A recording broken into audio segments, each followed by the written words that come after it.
Do you like movies and games also? Listen, so much more, they all know.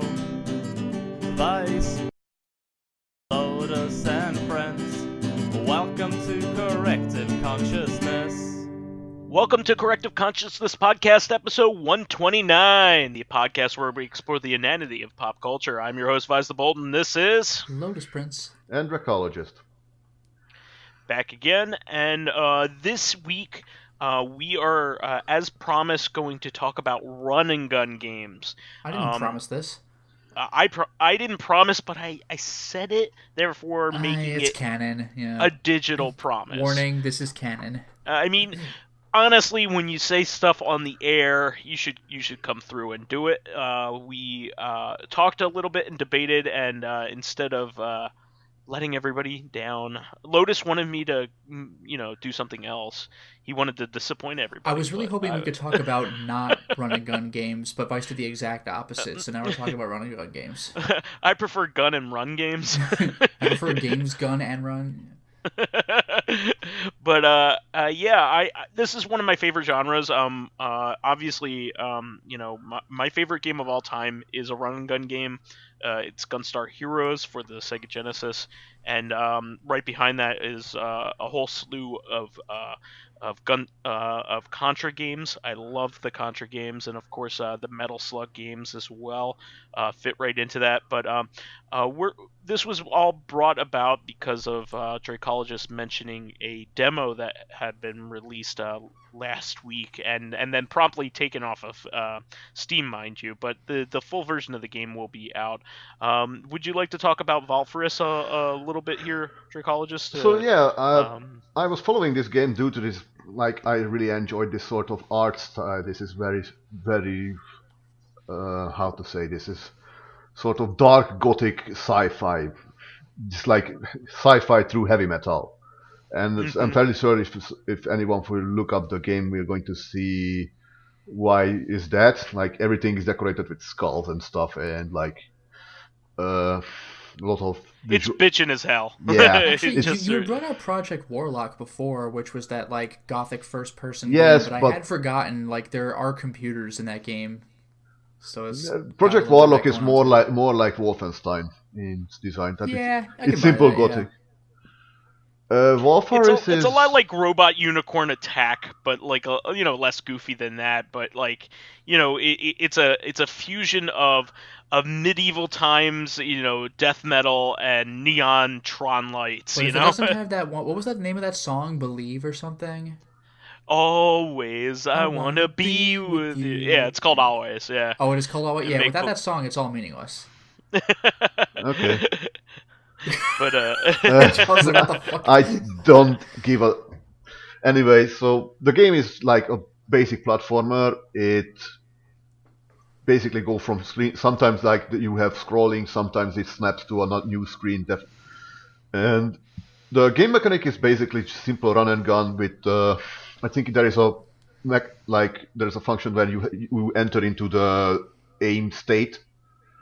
You basically project a shield, and that like consumes energy. And there are weapons that like two-handed that are also consume energy. But anytime you kill something with a sword, you regain that energy. Oh, okay. Also, there is an interesting little mechanic. Yes.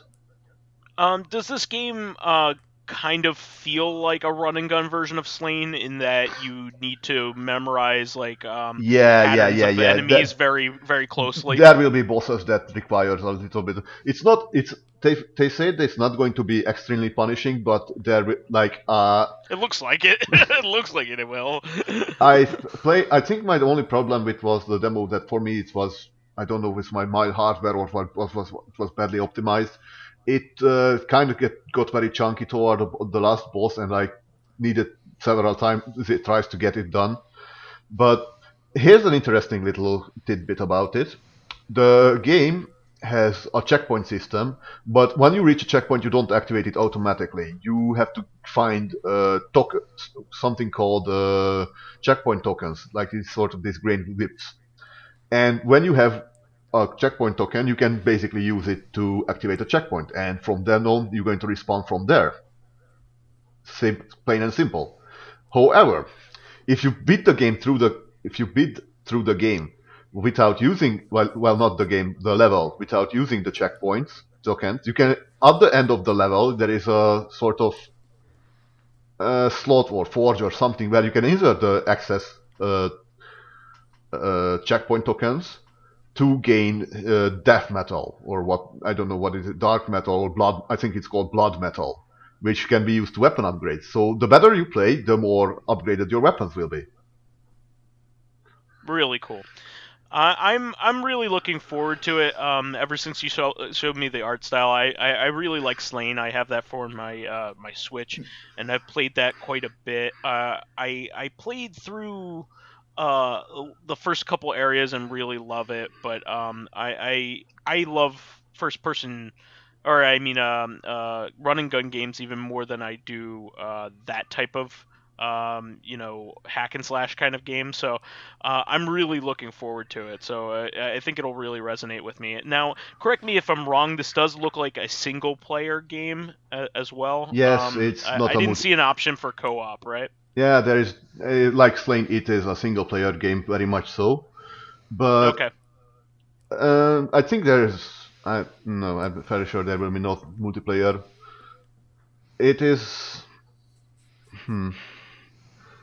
Like, I think if I have to would complain, is that the weapon sounds are a little bit wimpy. Like, you, at the end of the demo, you pick up sort of this shotgun type weapon, and it kinda sounds like just a regular boomstick. Doesn't like the gun, Gotcha. like the gun. There's no oomph to it, right? Yes, yeah, like in classic Doom, the super shotgun really like Has some oomph. Oh, like you the hear it. There is two shotgun sounds I really like. The one is from Kiss Psycho Circus, the Magma Cannon. Like, it's this big metallic clunk to it, and probably the biggest, like the most morbidest, most brutalist shotgun sounds are from Soldiers of Fortune. Like that, like look up a video of that of Soldiers of Fortune first game, and just find the moment where the shotgun is used. You're going to understand why it's my favorite shotgun sound. Nice. I get it for sure. Yeah, there are certain gun sounds that like it just resonates with you when you hear it. You're like, that's the one. Yeah. Because like I mean, Vice, you've brought this up before, but like Doom 3 is a pretty solid game, all things considered. I mean, it's no Doom 2016, but Doom 3 is not bad. But like, no, it's a good game. When you get hit, it just like it just you don't it's really wimpy. feel it. You're like like it's just Half-Life it feels 2 more annoying than like, oh no, I'm in danger. Half-Life 1 and 2 definitely had their sound design on their guns like solidly down, especially with the rockets. In Half-Life 2, those guns really sounded good. But yeah, I would have to say that I'm really looking forward to playing this type of game. I think it's kind of a lost genre. It gets overlooked quite a bit, even amongst like the retro remakes. There are a lot more beat 'em ups than there are this style of game, unfortunately. But there are some standouts that I wanted to bring up that deserve attention. First of all, I'm going to say some of my favorites from the old era. Of course, Contra and Super C for the NES. Those specific versions are basically my childhood. Growing up, Contra was the first game I was ever able to beat. I mean, I beat it with a 30 man code, of course, but as I got better and better, it's one of those games that I've burned into my memory, so I could pretty solidly beat it. Usually without continuing, and I've done it on One Life before as well. Nice. So I really love those games. Eventually, I would love to have a co-op, play of those games on the channel. But I really do love them. Contra Force is only for super fans of the series. Do not go out there and buy a $300 copy of that. Please do not. Which one was that? Contra Force is the third game for the NES. Okay. Oh yeah, no wonder it's $300 because I didn't know it existed because it's in such limited quantities. It's a super limited quantity game, and not only that, but it was only released in the U.S. It was not released in Europe or Japan. That's kind of rare. it was made in Japan, but not released in Japan. That's even Kind of weirder. like Metal Gear 2. Yeah, Snake's Revenge. Snake's Revenge, yeah. And was Baten Kaitos Japan made? Yes, Like yeah, that was a Nam. because Baten Kaitos Origins was Yeah. like specifically America only and not Europe. Yeah, so that only occasionally happens. It is very rare now. But there were games that were made in Japan and not released in Japan in their homeland. Like the 2 Star Tropics games were like that. Yeah, so there's some examples of it, and usually they're pretty decent games. Lone Ranger was like that.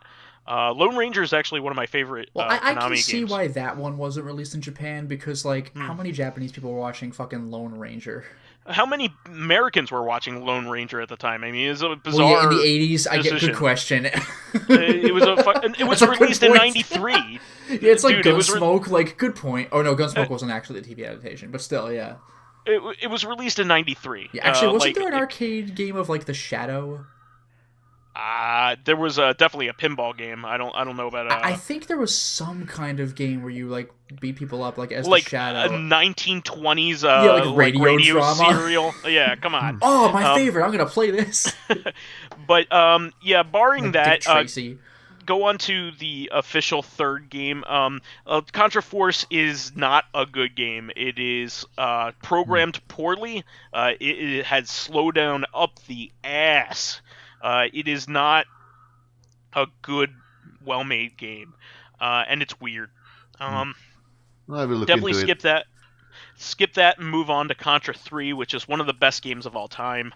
Contra 3 is one of the standards in which I use to test emulators and things of that Was that the ilk. Super Nintendo one? Yes, the Okay, Super that Nintendo. was the one that, like, Contra Hardcore was, like, kind of the Genesis version of, sort of. More like that's the fourth game. It is the fourth game, but you know how Hyperstone Heist is basically Turtles in Time, but not really? No, it's not. It's not that close. It is. There are no assets shared between. Well, there's no assets, but, like, didn't both games have that giant, terrifying T-800 opening the doors in the background, that one boss?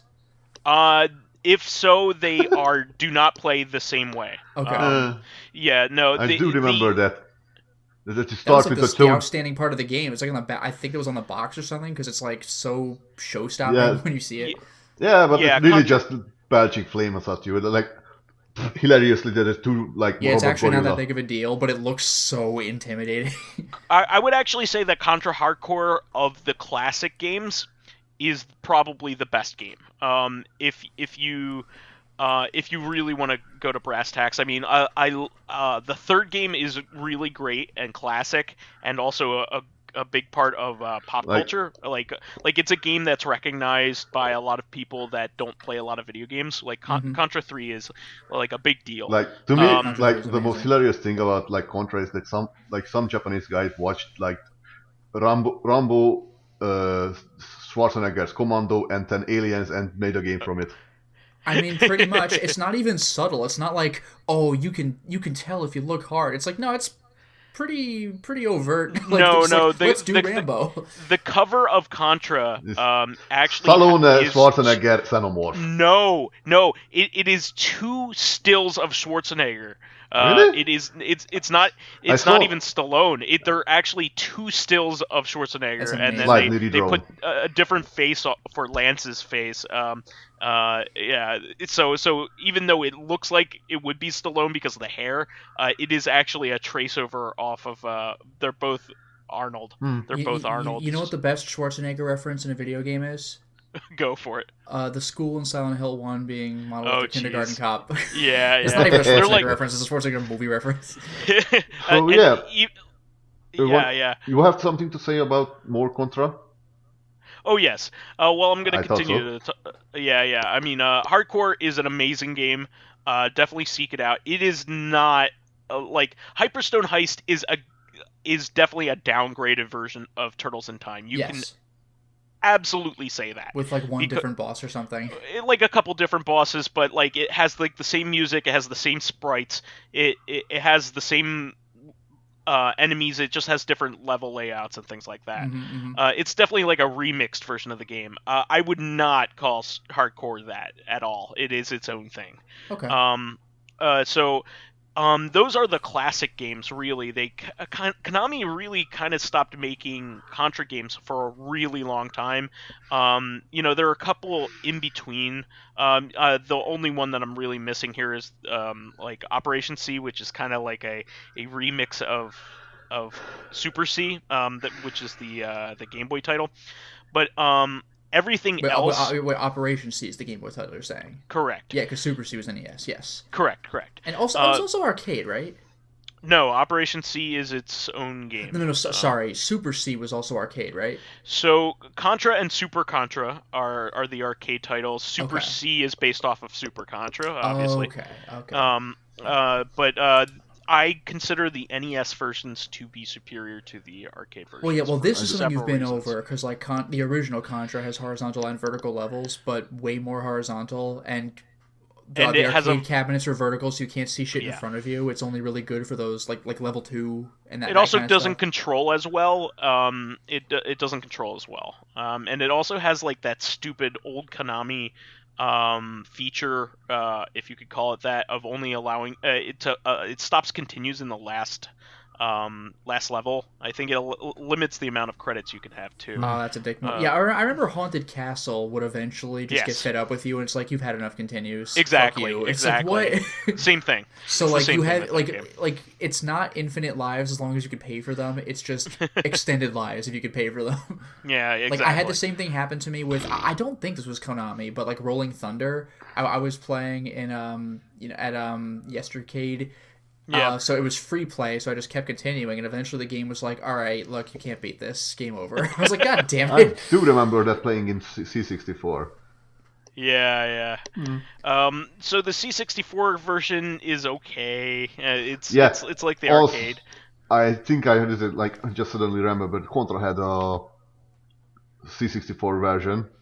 But it was not. nice. It wasn't called Contra. It was called Grisor. Grisor, yeah, it was called Grisor for some goofy reason. So there's Contra, there's Probotector, and there's Grisor. Yes. Correct. Whoa! Yes. I didn't even know about this. Yeah, it's only called Grisor on the European PC format. Actually, regarding that, were you playing as robots or people in Grisor? I think they were people. Okay, because the whole thing with Probotector is it literally Yes. is Contra, except everyone's robots because they don't want violence in video games. It was like what America did with Ninja Turtles, the cartoon show. Like all the bad guys all the foot soldiers are robots. It was so because that was the experience most people got at first, the video games and the cartoon, and then I finally watched the live action movie, and I'm like, why are the foot soldiers real people? Is it because they couldn't handle making robots like in the movie? Like, and it turned out like that's how it's just like G.I. Joe. They needed somebody to shoot. Yeah, exactly. And like in X-Men, like everything is throws, but if Wolverine ever actually cuts somebody with his claws, it's a robot. I think every entry in the series in Europe was had alterations and was Probotector up until Hardcore. Huh. So yeah, they did that for every title. I think I have a copy of the original Probotector. Also, if I can add, like Grisor had fewer levels. I think due Although due actually to regarding hardware like limitations. Well, obviously the Commodore 64 isn't going to be able to keep up with like the Genesis Amiga kind of stuff or Super Nintendo, but I'm curious. Like, because the Commodore 64 has a totally different way of handling its sound, so the music is obviously different. But is the music like interesting? Because like I've heard Commodore 64 versions of certain games' music, and it's like a totally different thing because it's all like heavy drums and different sound chip style, but it sounds freaking sweet. So like, how's Contra's music in like Commodore 64 style? Would you know, Dracologist? Do you remember? There was sadly Grisor only had 2 soundtracks, honestly. Oh, okay. I mean, only had like, two do they music- sound good? I actually have Soundtracks. have the soundtrack somewhere if you want. Nice. But I like, there nearly are have some- all. What? No, I was just gonna say because there are some systems where if you play it on PC, like MS DOS, like the original sound chip, it sounds like horrible. But like Commodore 64 had the potential of sounding really cool. Like Well- I think it's already had a hardware limitation, and I think that like maybe some copyright thing might have been happened. I don't know. Okay. Not to mention Also, that I could.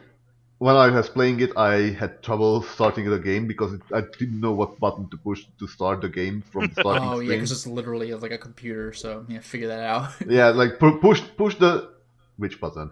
Oh, Yeah. so yeah, Push that's the fire button. Like not even that. Oh. It's the start button. Which one is that?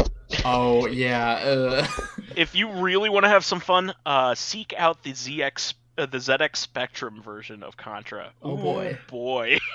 that it's a yellow and black game. Huh. Well, yeah, it's I've like seen the it. Game Boy was like green and black. Yeah, it's like, all right. it's awful, and it's like, what is this even? The spread gun in it is legendary in the other versions of the game. It's one of probably the best weapon in the Yeah, game. it's like, why would you ever use anything else? Exactly. Yeah. The spread gun is actually functions exactly like the regular gun, because what happens is it shoots out 3 bullets in a vertical line in front of you, Oh, vertical. Okay. but only the middle bullets do damage. Oh, come on. Oh man, I kind of remember some kind of shenanigans like this. That's- Oh, I it don't know sucks. where, but I think JonTron did something on it maybe many years ago or something, but yeah, I'm not a big supporter of him anymore. But anyway, Why not? it's a shitty version of that game. Now, I love this genre and definitely seek any of these out. Except a lot for of the the ZX Spectrum version. well, yeah, I'm talking about the Nintendo ones and the Yeah, Genesis yeah. one. So from there, definitely move on to Gunstar Heroes. It is a badass game. Not only that, does it have a lot of the same mechanics, but then it adds stuff like hand-to-hand combat and throwing into the mix, and has some of the best run and gun mechanics of any game ever. It really resonates with me. It's like a boss rush. No love for then Alien from there- Soldier. Then Alien Soldier is a whole nother beast. I have never resonated with that game well. That game is so hard that I've never. It's never really felt good to me. Like, at least with those games, like, I feel like there's a lead up to the difficulty. Alien Soldier is just hard from the beginning, and you have to learn how to play it, and it has limited ammo, and oh god, it's a hellish game. Definitely would probably be a good game for people that are really into the Dark Souls style, because it is a lot of trial and error and learning how to parry. There's like a parry system in that game. It's crazy. But then from there, you could probably move on to the PS2 Contra games. The PS1 Contra and Saturn Contra games are not made by Konami. They were made by Appaloosa, which is the maker of the Echo the Dolphin. I think like they were some sort of weird third-person shooter version of Contra. They're terrible, both of them. I do know they're that there was really Neo bad. Contra, which is my favorite, just because the first track of the game, like the first level's music is fucking Neo fantastic. Contra? Yeah, Is Neo that- Contra, is that what- yeah. Yes. Yeah, Also because I the was actually absolute gonna get to nonsense them. shenanigans. I was actually going to get to them. Contra Shattered Soldier and then its sequel Neo Contra are both amazing. They are both different style games. Like the Shattered Soldier is more like the run and gun that you're used to, and then Neo Contra kind of has like an overhead feel, kind of like the Super C overhead levels or Contra 3 overhead levels. Really fun stuff. I noticed like for example, like they remade the spread gun into an actual shotgun-like weapon. Oh yeah. Yeah, so Shattered Soldier is probably the most I've talked about it before on the podcast. It is one of the most demanding games ever made. It gives you everything that you could need to beat the game. Like you have 3 weapons at all times. You do not have to pick up power-ups like in the rest of the series. So you have a spread gun, which is just functions like a shotgun. You have a flamethrower, and you have your machine gun at all times, no matter if you die or not. And you have to switch to them constantly and use them constantly in order to beat the bad guys and beat them all. A very, very, very difficult game. You need to kill everything and beat every portion of every boss without dying in order to get the best ending. It is crazy pants. Very difficult game to master. Neo Contra is slightly easier, and also one of the funniest games ever made. It makes fun of Contra as a whole series. It's really hilarious. Yes, what is hilarious about like the whole thing is done straight faced. Oh, it's amazing. So one of the levels, like the games historically have like a very macho militaristic theme, like a futuristic militaristic theme. So there are some levels in which you ride like rockets with your hands in earlier titles. Yes. Like Neo Contra ups it by having you run on the rotors of a helicopter. So dumb. Yeah. while you're fighting the bad guys in the air. Yes, and like the helicopter is doing some like dodging and like flipping. It's doing. It's doing things that a helicopter could never do. Yeah, it's like Double Dragon Neon, where the helicopter just like flies off screen like vertically and then comes back down upside down to try to. It's like wait. Actually, I've seen something like that with model helicopters. I'm not sure you can do it with real ones, but no. Yeah, no, they're way too heavy. Trying to crush you with its propeller blades like upside down. It's stupid as shit and it's amazing. Oh, it's really good. And that game has good music too. So one of the mainstays of Contra is that like there are some motorcycle levels starting with Contra 3. And there's like a scene in Shattered Soldier, like a whole level where you're on a hover bike. So that scene plays in Neo Contra, but it's on like a TV screen. But wait, because like that scene when you start, is it like you jump out of a? It's exactly the same, but you bust through the screen, and you're riding fucking dinosaurs. Yes, but the context is funnier because like in Shattered Soldier, like Bill Riker, what's his name? Bill Reiser like drives through like this holographic glass projection screen and start riding, and that plays, and suddenly that screen explodes too, and you're riding dinosaurs. It's so good. It is the goofiest game in the series, probably one of my favorites. It's underrated. Well, it probably is the goofiest, but like you gotta give a shout out to the WiiWare game. The WiiWare game is with the robot llamas that shoot might at you be in my hard favorite mode. game in the series. So I am Contra, you are Contra, we are all Contra. What? So that is basically the spiritual successor to Neo Contra is Contra Rebirth. Yeah, and where you're is that game goofy? Like hanging onto missiles with one hand and repeatedly jumping to other missiles to try to go forward. It's like what is this? That was in the previous. Robot llamas. Oh god. I think it was in that too, though. It's like it's still so. There's like robot ninjas throwing shurikens at you. Like why not? Oh, it is a hilarious game. I really love that. The Contra Rebirth is probably one. Unfortunately, you can't buy it anymore. It sucks because that game is probably my favorite game in the series. The Rebirth games are like if you're looking for actual good games in the WiiWare shop, like those are the ones. Like Castlevania, Contra, and what was the third one? It was Gradius. Yeah. These games are all great. There's also the last Contra game made was a sequel to Contra Hardcore, which is called Hardcore Uprising, made by Arc System Works. Oh shit! Also a very good game. Arc System Works. Wow. Yeah. It's a prequel to the Hardcore. A prequel to Hardcore. Yeah. It's on PS3 and I think PS4. It made the jump to PS4 and Xbox 360 and Xbox One. It is a good game, but it's not nearly as good as Rebirth, if you ask me. But that's my opinion. Some people really love it. So it's not a bad game by any stretch. I'm thinking about what like on PC, what kind of similar games comes to? So I was going to mention that on Steam there are not too many run and gun games, but there is one in particular that is really excellent. It's called Super Cyborg. It's very, very good.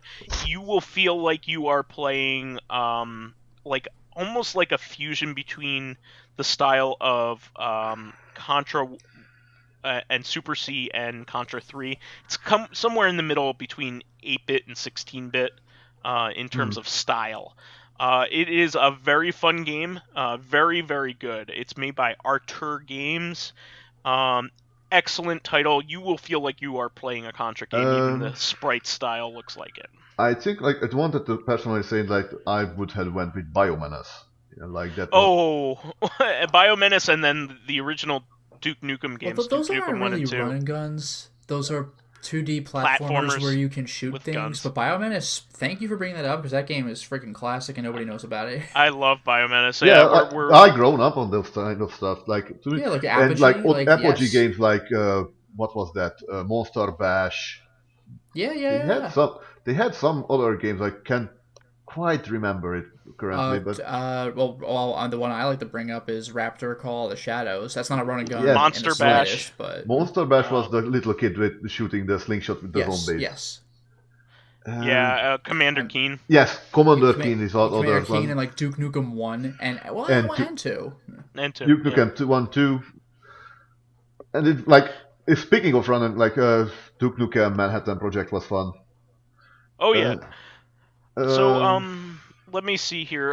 There are a couple of other ones I wanted to mention. We've been talking about a whole bunch of 2D run and guns, but regarding 3D, this is such a weird thing to bring up. But has anybody ever played Apocalypse on PS1 with Bruce Willis? Oh, geez. I heard about it. Yeah, that's kind of like that game 1. Did you ever play 1? 1 was like that as well. Yeah, that was a game that was kind of at that ilk. There was a game called Expendable. Not Expendables.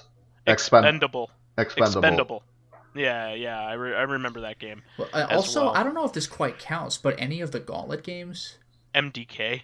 I played a version made by Monolith called Get Medieval. I just recently found that the trailer song by all chance. Someone like that's like, wow! I wish I would know that was the music of this game. And someone in the comments like, yeah, it is. So holy crap! with Gauntlet, I would say that we would probably want to lump that in with a future episode. Maybe we could do Overhead, primarily Overhead. Alien Breed. Yeah, stuff like Alien Breed, Robotron, and go from there as well. Although like any of the dual stick games. Unfortunately, I don't know if we even have time to really go at length into this, but like the other huge run and gun, like on Contra's level, would probably be the Metal Slug series. Yeah, these games are great. I would recommend Metal Slug X, Metal Slug 1, and Metal Slug 3. Those are the best in this series. I think the problem with the Metal Slug series is like they don't feel like an evolution of the game. They just feel like new bosses and new vehicles to shoot with. Yeah, they don't really improve much past Metal Slug 3. That's why I kind of stopped there, because they really don't introduce much other than extra characters, that kind of thing. Those go all the way up to Metal Slug Double X, which is a remake of 7. I think they're working on.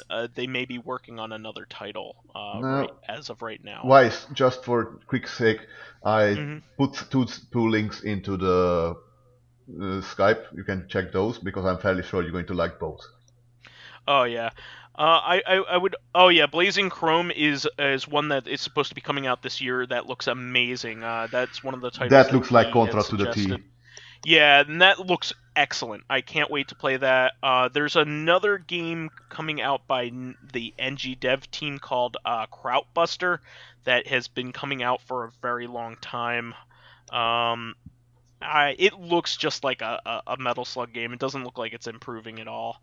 And this Hunt Down game that you are linking has some really awesome art. So it has a very Blade Runner aesthetic to it. I'm really digging it. I think I remembered there was an old PC game where you are like playing a sort of this gun-ho policeman shooting rockets and machine guns at gangsters, and like the whole screen is like stylized like the big enemy is watching you through a screen. Nice. Don't remember the I don't name. know that one. Oh, there's also regarding I'm going to find it classics, later, there's also Sunset Riders. That was a fun one. Oh yeah, and it's spiritual successor Mystic Defenders. Oh, I thought you were gonna say like the Cowboys of Oh, Movies. Mystic. Remember Yeah, that yeah. TV show? Yeah. Wild West Cowboys of Moo Mesa is what it's called. Yeah, yeah. Konami made 3 of those style games as well. I think Sunset Riders is probably the best, but I really love all 3 of them. Yeah, the Super Nintendo and the really arcade good. versions are both really solid. You're lucky. I found it. I would say so. Oh, you found it? Yes, it's called Crime Wave. Oh, okay. Yeah. I think I remember hearing about that one. So yeah, there are most of the games in this genre will be are on the verge of being released. So I think it's really the next indie subgenre that is going to be really in the mainstream here. I think people are moving past the beat 'em ups, which is fine. Things go in phases. So there's some really quality titles. That Blazing Chrome game is probably the one I'm most looking forward to. That looks great. But I would say that out of all these titles, definitely go back and play Gunstar Heroes. Play those first initial Contra games, and then the very later ones, the middle PS1 games. Fuck them.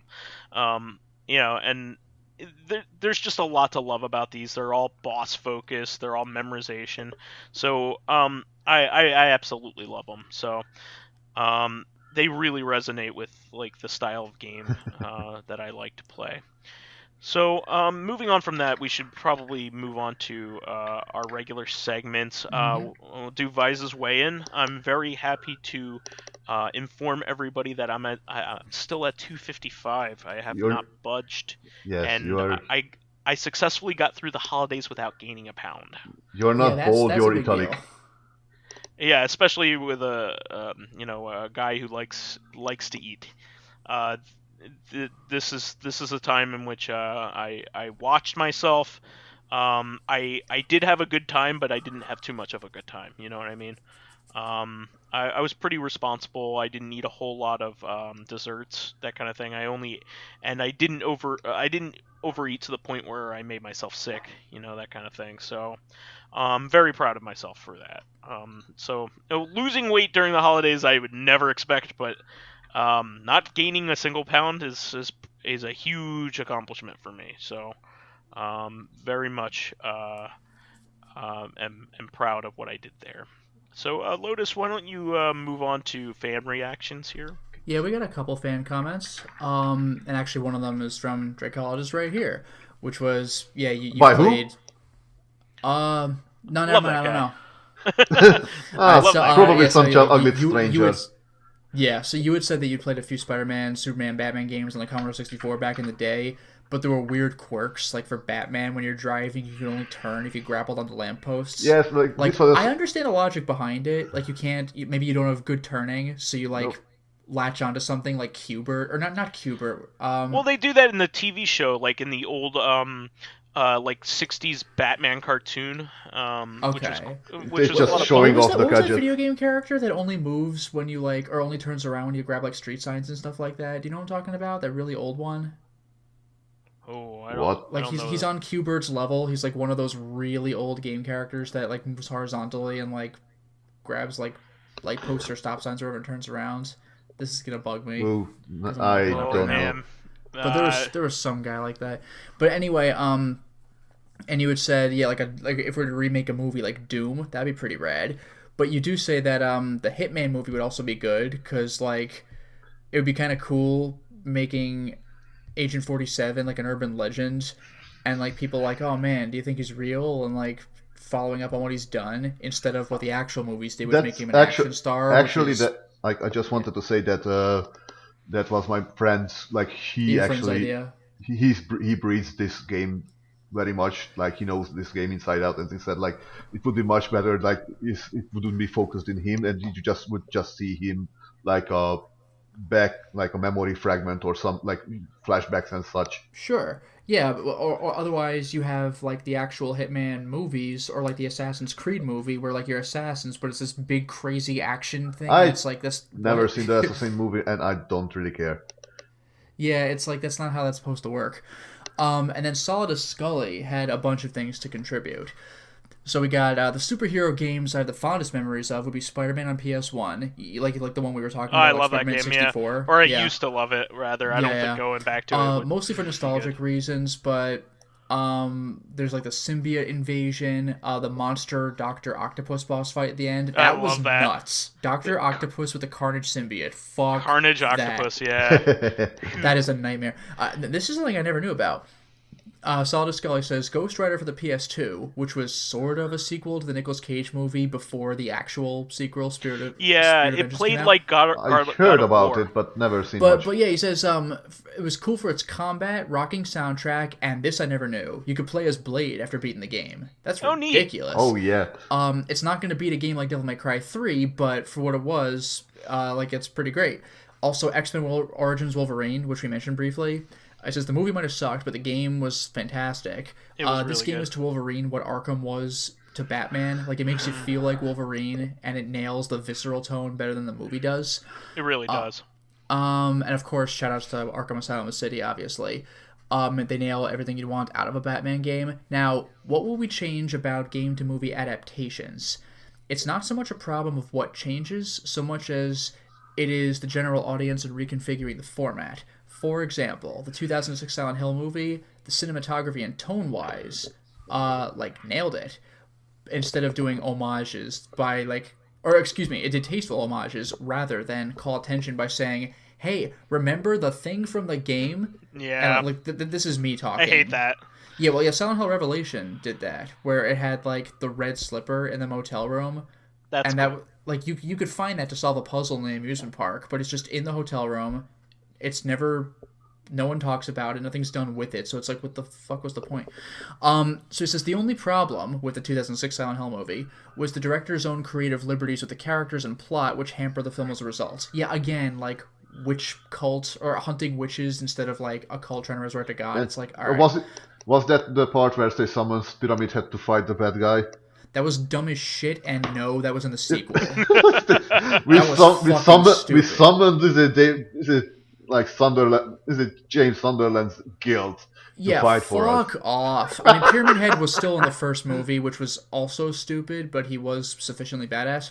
Now it says, so faithful in style, but a betrayal in substance. This can also be seen with the case of like Doom or Silent Hill Revelation, where it feels like a product of a director wanting to adapt the game's story, but instead, like rather a generic movie could have had any title slapped on it and would have done just as well. Then you have like Paul W.S. Anderson who did Resident Evil, and he would take cherry pick bits of Resident Evil of its universe in his own original stories, and this is what I said last week, leave the game fans pissed that Jill and Carlos or Claire are there, but they're left in the background while Alice takes center stage, leaving a catch-22 in betraying the source material and its authenticity, and it's playing fan fiction where you get to use bits of the universe to create your own stories. The advantage it creates is that it's far away enough from the games where, this is kind of funny, where fans can disown it and general audiences can enjoy it or despise it to their heart's content.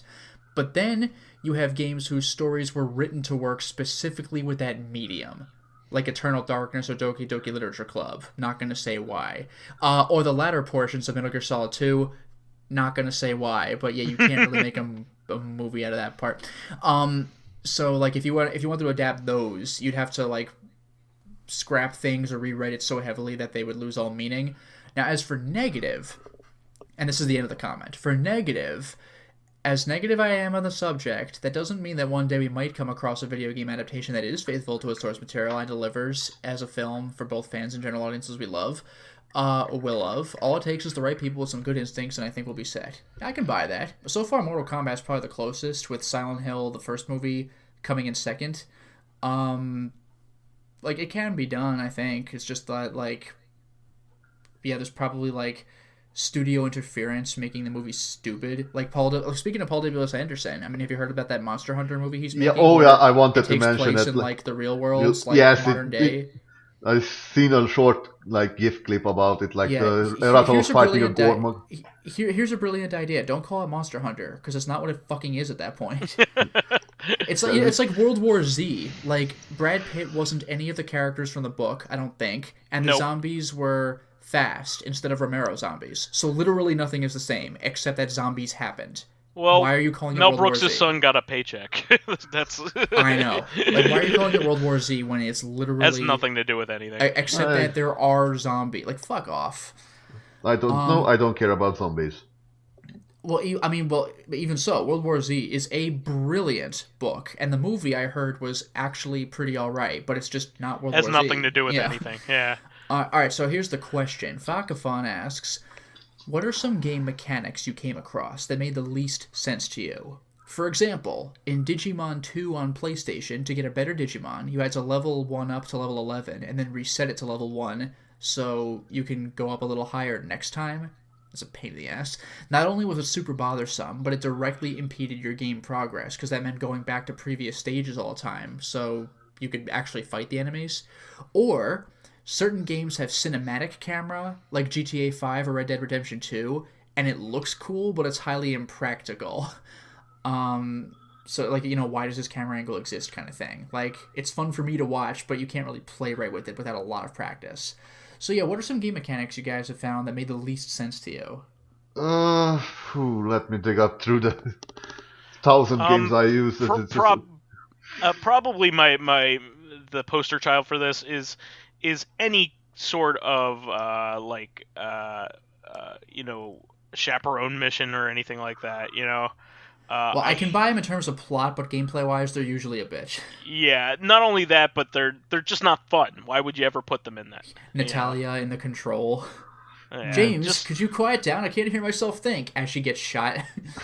Ugh, bad stuff. That is a rough mission, man. Like, Bioshock Infinite did it right. Elizabeth is never Escort in missions. danger. That's the call. You escort it throughout the entire game, so she's better she's not be. never in danger and is only potentially a benefit. So like that was escort done right. Yeah. It wasn't like protect Elizabeth. I'm trying to think of just baffling gameplay. This isn't really baffling, but I do get bothered when, like, I kind of buy it in survival horror, even though I'm annoyed by it. But like having stamina. So, like, you're running around, and then you just get tired, and you have to wait for you to be able to run around again. Like, it really sucked in Doom 3. That was just stupid. Like, you're running around, and then you can't, and now you can again. It's like, it's just annoying. Or like in the Yakuza games, where you actually get tired if you hold down the run button. It's like, just let me do it. Reloading in Sirius before first encounter. Why? Oh, okay. I actually usually like looking at the animations for reloading, though. Yeah, I get it, but like with GoldenEye, you just put your gun away so you can't see anything. But some reloading animations are fantastic, and I think one of the Battlefield games had like incredibly rare joke reload animations, which are the funniest damn thing. Yeah, that was hilarious, but that was the entire game. Yeah. Fun things, but that was the entire game's fun that they're depleted. Oh, actually, here's something we've mentioned before.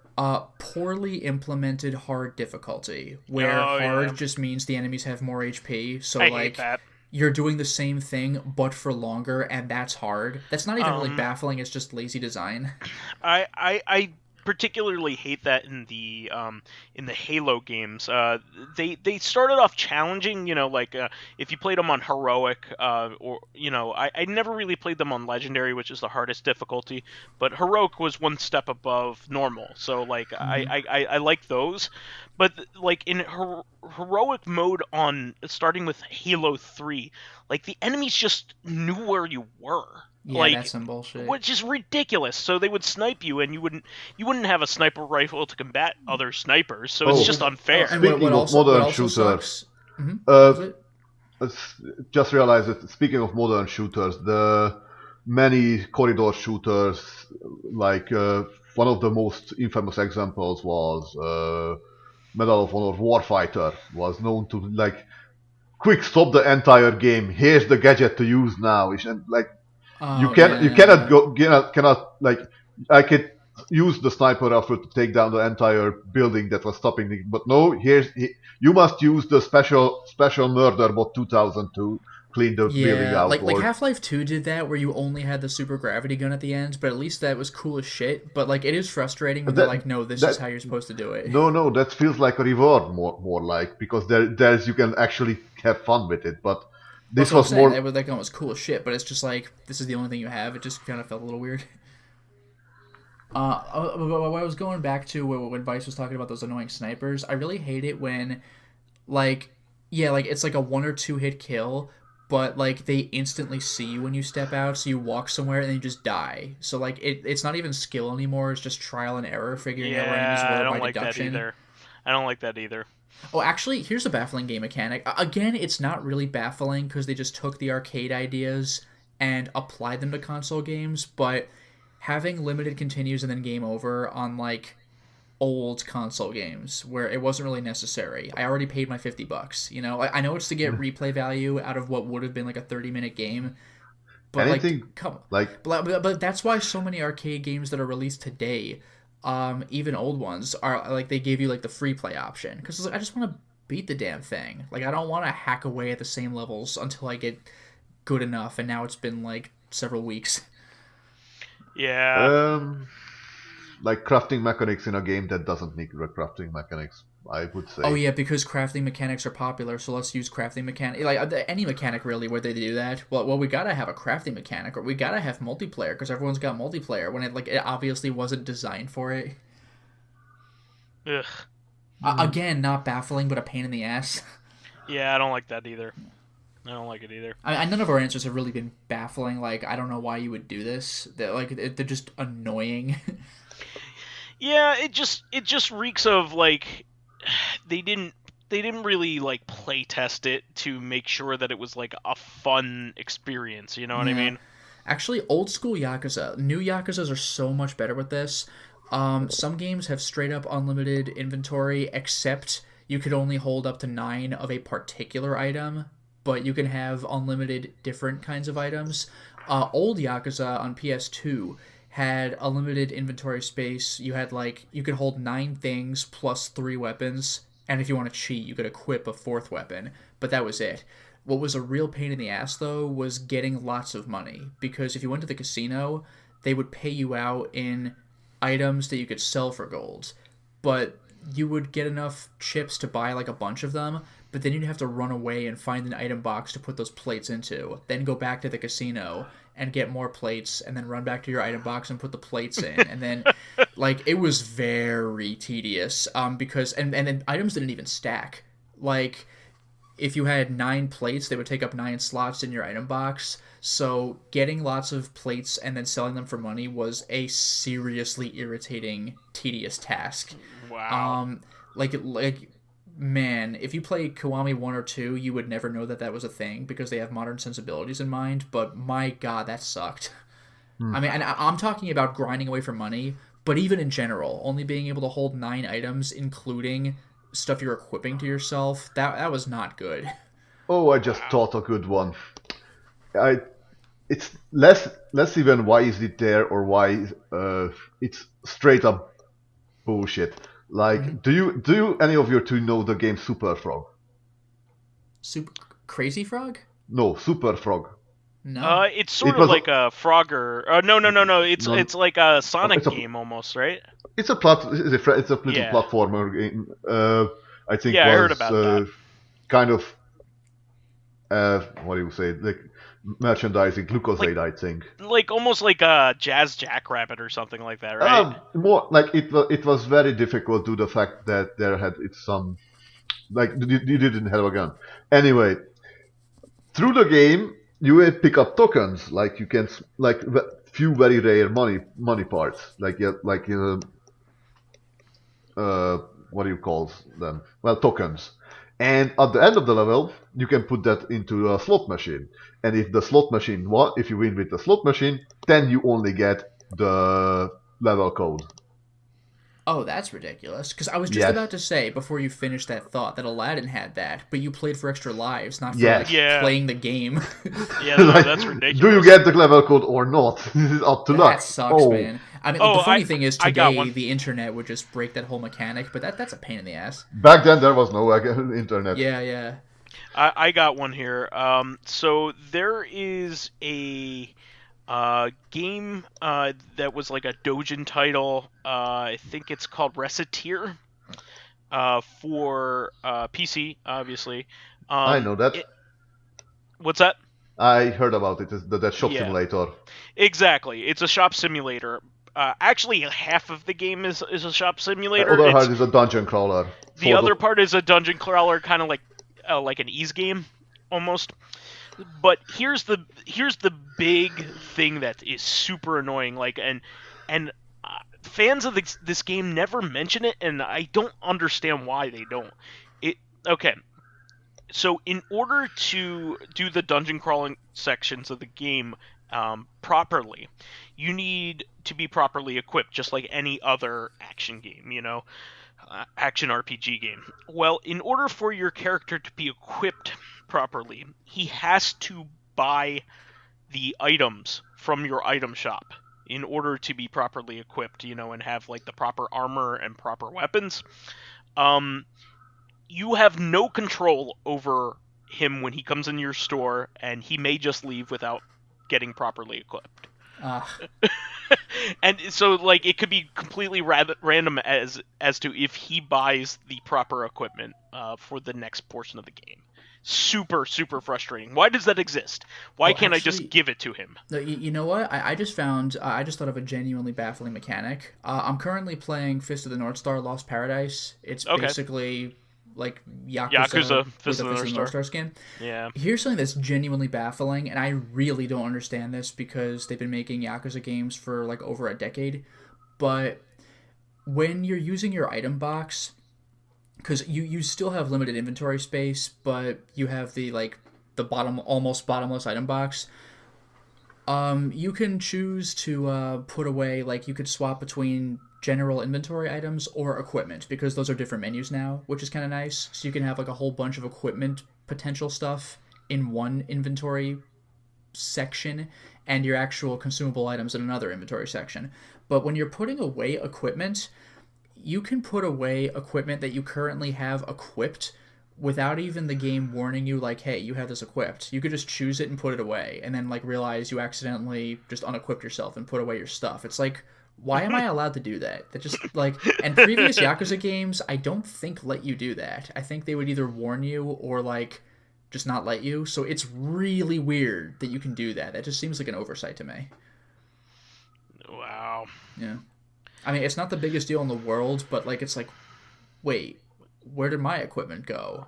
I was allowed to put that away? So you discover that by accident once. And you're oh, okay. How about old RPG mechanics? A lot of these are baffling to me. Why does your in the original Final Fantasy, why do you attack air after an enemy has already perished? Oh yeah, you said to attack the enemy, and it's dead, but you're still why does this exist? You could have programmed it to attack the next bad guy. Yeah, that just seems really basic programming rather than why did they do it? That just seems like they just didn't think to take that into account. What's another thing like that? Oh, having items that you could purchase but not knowing who they equip to. Oh, that's a good point. Yeah. Yeah, that's baffling too. Especially certain spells or new games where they don't show you the stat comparisons before you buy. Exactly. Well, actually, I bought an armband. I can't beat on this character. Oh boy. Here's the most baffling mechanic of all. Well, but it is a mechanic. The most baffling mechanic ever. Tripping in Brawl. What the fuck was that? They thankfully very much learned from their mistake. But what the fuck even was that? If you're gonna I know there's a debate as to whether it counts as a fighting game or a party game or whatever the fuck, but it's a skill-based game where you fight somebody else at the very least. So you just trip. That was totally out of your control and even the other player's control. What were they thinking with that? Like, I really don't know what they were thinking with that. This Here's the kind of thing. reminds me there is some Doom modification, like complete rewriting of the game mechanics that makes you into an absolute less like a you basically become a porcelain doll while the enemies are remain the same. So like you can like you have to do aim down sights. You have to like you can't run. You cannot suddenly start running because like you strain You'll your break. body. Yeah. If you get damaged, you start bleeding, so you have to bandage yourself. If you Oh, after you bandage yourself, you have to wait for a little bit, or don't start moving, or you start bleeding again.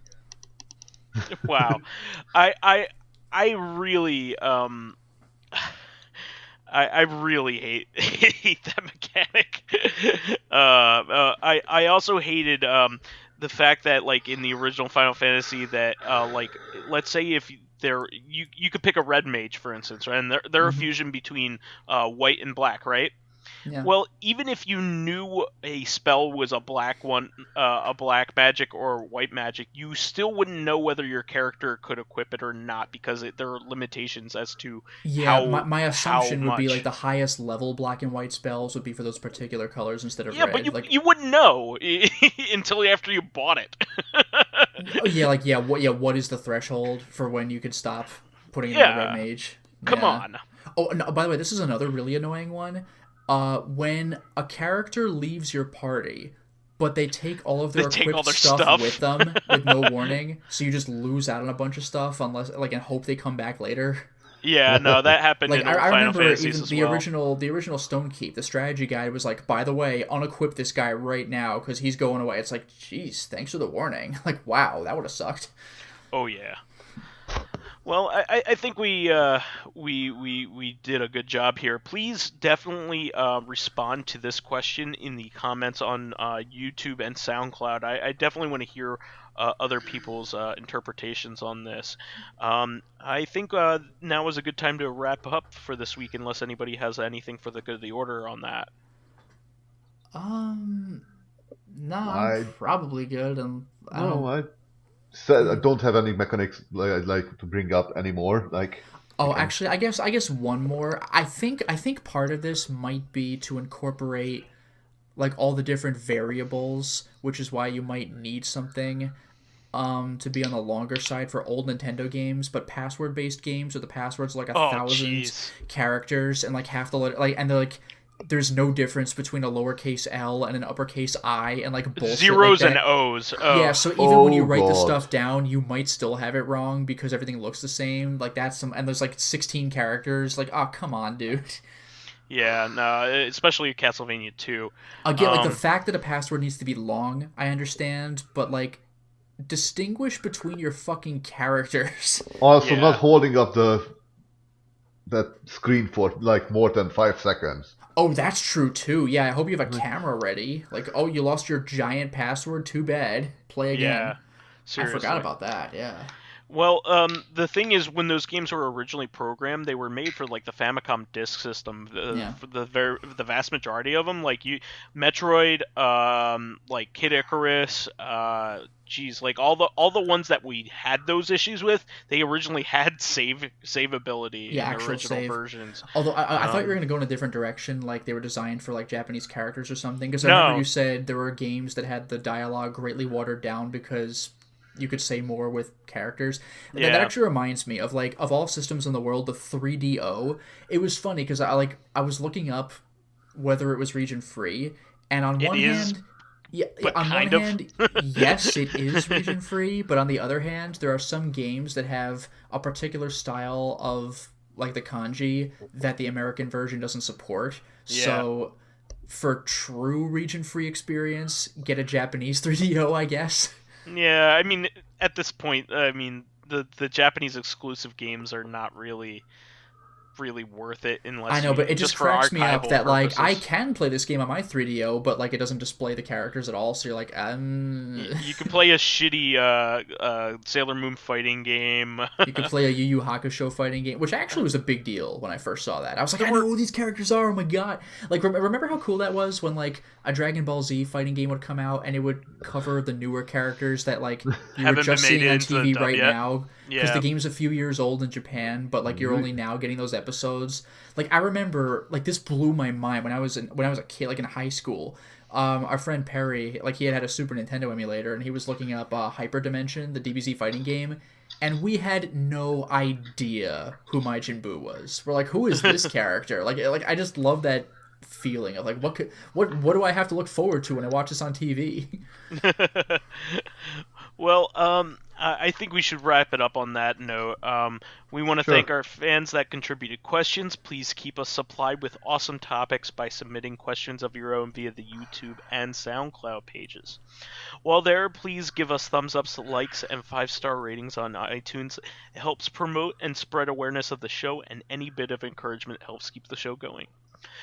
You can also catch us on Tuesdays on our sister podcast, Reactive Consciousness, the in-depth look at this week in our lives. I also want to remind everybody to look out for our episodes next week, which will feature us at MagFest. So always a good time, and we've done a couple MagFest episodes, so I'm really looking forward to that. Mm-hmm. Finally, you can friend me on as vysethebold on Steam, PSN, Xbox Live, Twitter, Switch, and Battle.net. And you can follow me on my YouTube channel, Lotus Prince. You can hit me up on Twitter at Lotus Prince. And finally, if you are interested in seeing my videos early, getting in on exclusive live streams, selecting upcoming games for me to Let's Play, or getting involved in a chat with me and other patrons on Discord, then perhaps consider swinging by my Patreon account, which can be found at patreon.com/LotusPrince. And you can find me on Steam, Skype, and Discord at the Lair of the Crocosquirrel. Otherwise, I'm pretty much hidden. Well, that will be the show for this week. We will catch you on Tuesday, everyone. Thank you for joining us once again, and we'll catch you later. Until next time, everyone. Good evening.